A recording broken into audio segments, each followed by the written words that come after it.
Okay, so how duplicatable are you? Make sure that you are sharing with your team things that you are doing and things that are working, because definitely you are probably coming to things before they do, just because of where you are in your development and your rank and so forth and so on.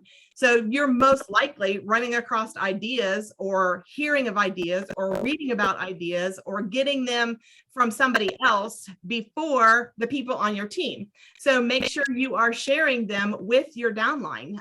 Don't assume that they know anything, because probably some of them don't. So just make sure that you are honestly sharing with them.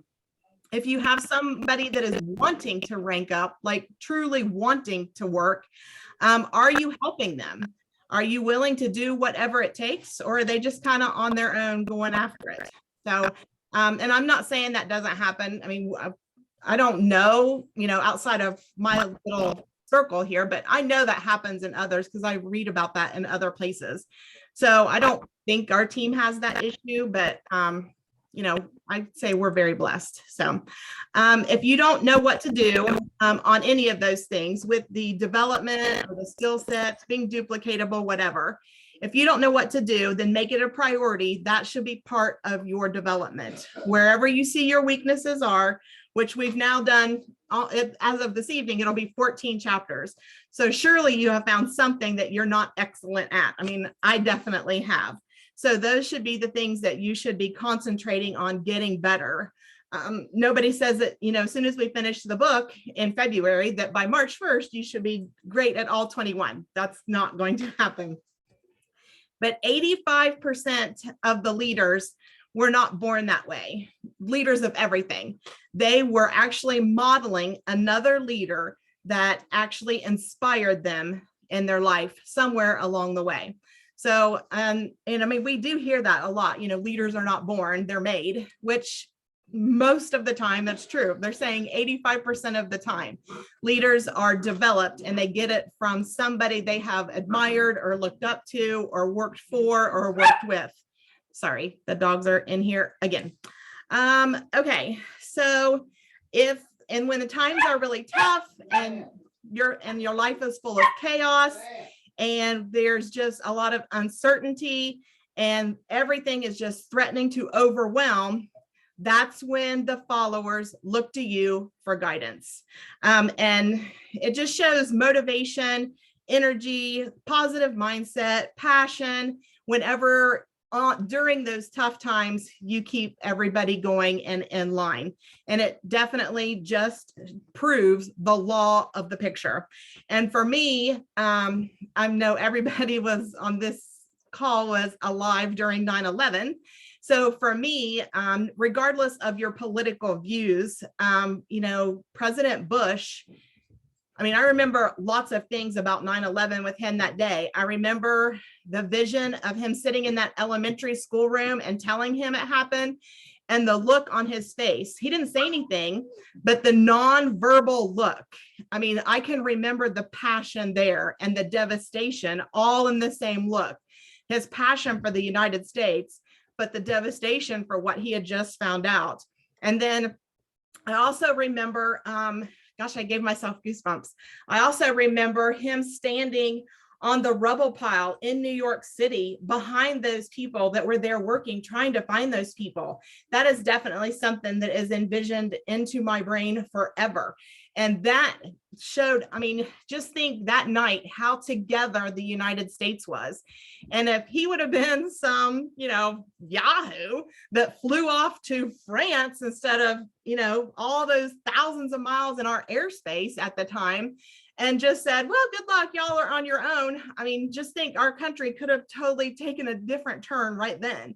But we followed him, the calmness, and he, talked about God. And that was probably the most I remember our country ever being together.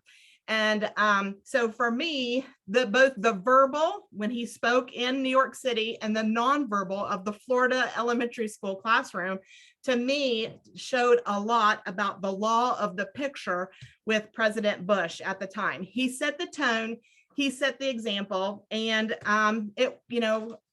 our country followed suit. We were definitely united for the time. So he was definitely our positive, even in adversity. So that is what I have for the law of the picture. Does anyone have anything? Sorry, I guess I should open up the chat.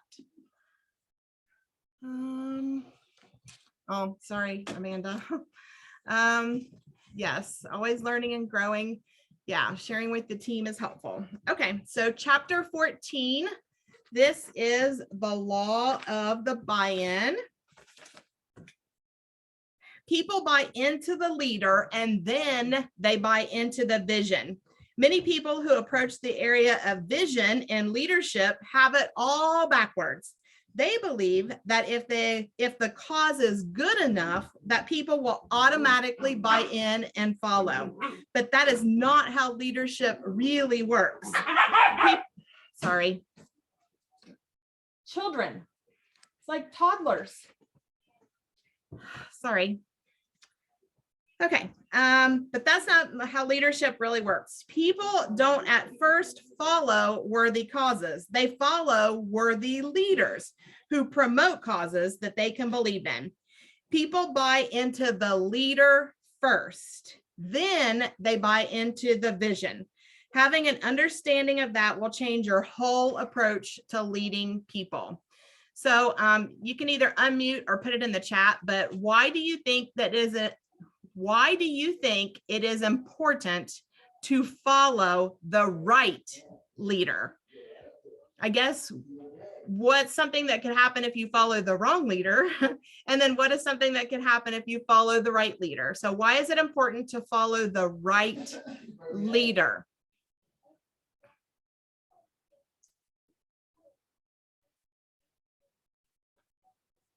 Well, you won't want to follow somebody that you don't have the same beliefs and that kind of thing, because you are who you hang out with. So that's not the tribe that you're trying to attract. So. Very good. That is true. Very true. And we have talked about that like more than one law. You are who you hang out with. I mean, that's very repetitive in this book. So yes, you could definitely be heading down the wrong path if you're, you're not aligned with them. So yes, very, very good. So if you follow the wrong person, you can even end up in jail or something. I mean, yeah, and you're very true. That is very true. Yeah, I mean, if you people that have been very good, had good intentions and then hooked up with the wrong people. And yes, definitely from there, bad choices have been made. There's no doubt. There's no doubt. So think of it along the lines of, are you a leader worth following? So do you tell people what to do? Or do you give them a vision of what to do and then work on the process? So people are going to be eager to participate if they're not forced to participate. And that's a very fine line in our business. There is no doubt.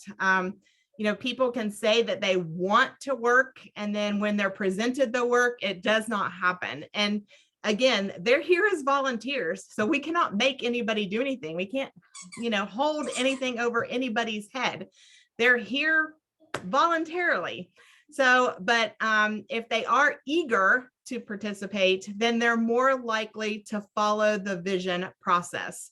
None of this business is magic. Nothing is magical. There's no magic tool. There's no magic training. It definitely is work. There is no doubt. But the people have to buy in first. So, if they just buy, the supplements, then they're just risking the money. That's all they're risking.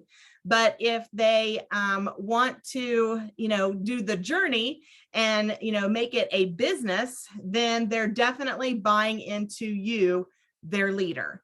So if you want people to join you in the business part of this, then they have to see you doing the business part of this.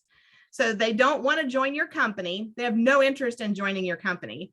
And they don't want to join your team. They don't have an interest in joining your team. What they want to join is you, the person. They are buying into you. How do people buy into you as a leader? So here are some different qualities that the leader should have in order to build the buy-in. They obviously must be trustworthy. They have to be honest. That, leads to what you guys just said. And they have to have credibility. They have to place the value on the team and not of themselves. So it is definitely not somebody that has me-itis, that's for sure. And we've talked about this before, you have to lead with the heart first before you can ask for the hand. So you definitely have to get to know them and, know all about them and honestly care about them. You have to be willing to share your failures, because just giving the impression that everything is easy and hunky-dory and just fine, and this is a perfect vision here, that's not real. That is not real. So you have to be relatable. You have to let people understand that this, I know we have said this before, this business is not this. There's no doubt. It is a roller coaster ride. There's no doubt. And you have to be willing to share, even though you're sharing all the stuff on the upside, you also got to be willing to share that downside sometimes as well. Obviously, you have to show up. There's no doubt. And when we talk about connecting, connect with the plexus, but then the non-plexus too, kids, family, marriage, whatever, that type of thing. And then definitely, let's see, having high standards, that is definitely something as well. And then, let's see, the belief, something else that we just talked about, having the right beliefs. Another John Maxwell book right now about connecting. Yes, I just heard about one. What do you, if you remember the name or have it there, if you could put the name in the chat. Maybe it's the one that because I don't remember what it was, but I just heard about. It's got a gray cover. I don't remember. And it says something about leaders learn, like connection, but it's all about like just talking to people and learning how to connect with them and just all of those things. Like I can go get It's okay. I'm sure we can find it and share it. Just when next time you run across it, put a photo of it in our group chat. Then that way we all know what it was. But it might be the one that I just heard about as well. So when we talk about vision, first there is a problem. That's obviously the first thing that comes along. So a leader can see the problem, and then they can see the potential in that. And then a leader will develop a plan for that. And then the leader will share the plan. And then that person will believe the plan, and then that person buys into the plan. So there is no doubt that vision is a process. It's not just hey, I have an idea, and it's like, okay, everybody jumps on board. It's definitely a process from the problem to the buy-in. And it's definitely, sometimes it may take longer than others. Some people may buy in very quickly to the vision, and some people need lots of other time. They need third-party validation. They need the movie, they need it all. Some people just aren't quick, that's for sure. So have you bought into your people? Have you bought into your team? That's a question that you should be asking yourself. Have I bought into my people? Have I bought into my team? And has your team bought into you? So that is definitely something else you need to be analyzing. So after the buy-in, if you're looking for the buy-in relationship, here are some things that you should definitely be doing. You should be clear and you should be honest. You should have intentional connecting, again, asking lots of questions. And again, more than just Plexus questions. And like the image that I had shared in the chat, people just want to feel loved and included. So if you're, that should definitely be a priority as well, making those people feel loved and included. So as much as you work in your business, you should also be working on your business. So as much as you work in your business, doing your IPA and such, I know every single day, everybody in this group does that every day. We do our IPA, but we should also be working on our business, which is developing, the personal development, the leadership, and all of those things as well. Working on our businesses as well. So does anyone have anything for chapter 14? No?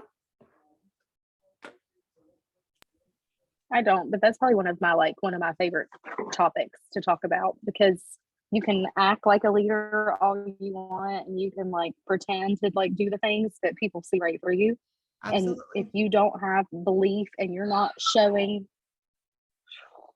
the team where you're headed and they're not bought into you, it doesn't matter how much vision casting you can do, they're not going to follow. So I really like that whole chapter, and really focusing on the qualities that he talked That about. goes back to what he says. People don't care what you know until they know how much you care. I think that goes right along with the buy-in and all that good stuff. Oh, 100%. Because if they just feel like that you're in it for the money or whatever, and you don't really care about them as a person, or you're not trying to develop them as a leader on your team, they don't care. You know what I'm saying? Because you don't care. It's witching hour here right now. I don't know what's happened, but completely agree. Anyone have anything else? I'm gonna stop recording then.